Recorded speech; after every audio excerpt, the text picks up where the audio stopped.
Picture someone in your life, a friend, a cousin, a classmate, who has completely vanished from social media. No selfies, no stories, no reels. They exist in the real world, fully and vividly, but online, nothing. And when you ask them why, they almost always say the same thing: I just do not feel the need. You smile and nod. But somewhere in the back of your mind, a quiet question lingers. What do they know that the rest of us do not? Because what if that person is not missing out? What if they have already cracked a code that most of us are still desperately searching for? Stay with me, because what psychology reveals about these people will genuinely change how you see yourself. We do not post to share memories. We post to manage how the world sees us.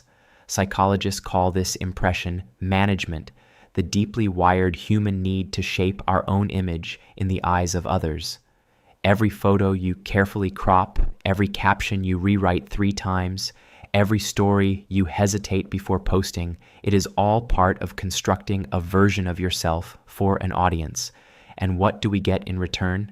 Validation, relevance. That small but powerful chemical hit of dopamine when the notifications roll in. Proof, even if only for a moment, that we exist and that our existence matters to other people. Now here is where it gets fascinating. The person who does not post, they have stepped outside that system entirely. And the reasons why fall into several distinct psychological profiles. The first is what researchers call a high need for privacy and autonomy. Some people have an unusually strong sense of what belongs to them, their memories, their moments, their inner world. For them, posting a photo does not feel like sharing. It feels like exposure. It feels like handing something intimate over to an audience that has not earned it. They do not need external confirmation to know that a moment was real or meaningful. They simply lived it, and that is enough.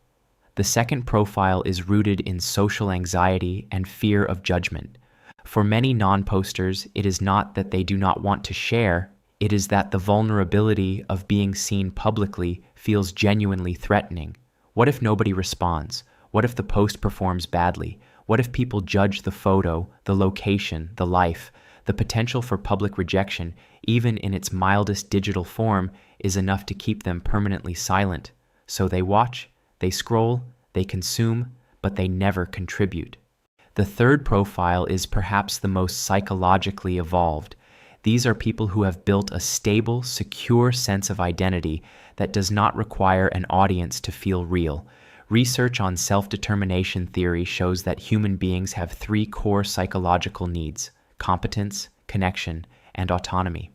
Most social media users chase those needs through posts and likes, but the internally anchored person has found ways to meet those needs entirely offline through deep relationships, meaningful work, and an unshakable inner compass. They are not absent from social media because something is broken in them. They are absent because they have found something more sustaining than a notification.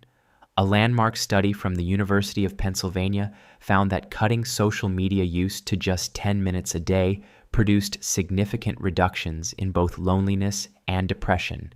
Another body of research found that passive scrolling, the kind where you consume without ever creating, was consistently linked to lower emotional well-being, greater social comparison, and deeper feelings of inadequacy.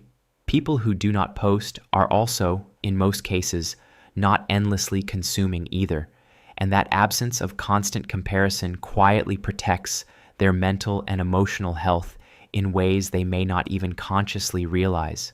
Their minds are not being fed an hourly diet of other people's best moments, and that silence, that is not emptiness, that is space. Choosing not to perform your life online is one of the most powerful acts of psychological self-preservation available to you. It is saying, this moment is mine. My joy does not need a witness to be real. My life does not need an audience to have value. The people who do not post have already understood something the rest of us are still fighting to learn, that the most meaningful moments in your life will never fit in a caption, and the most powerful version of yourself will never need a like to feel worthy.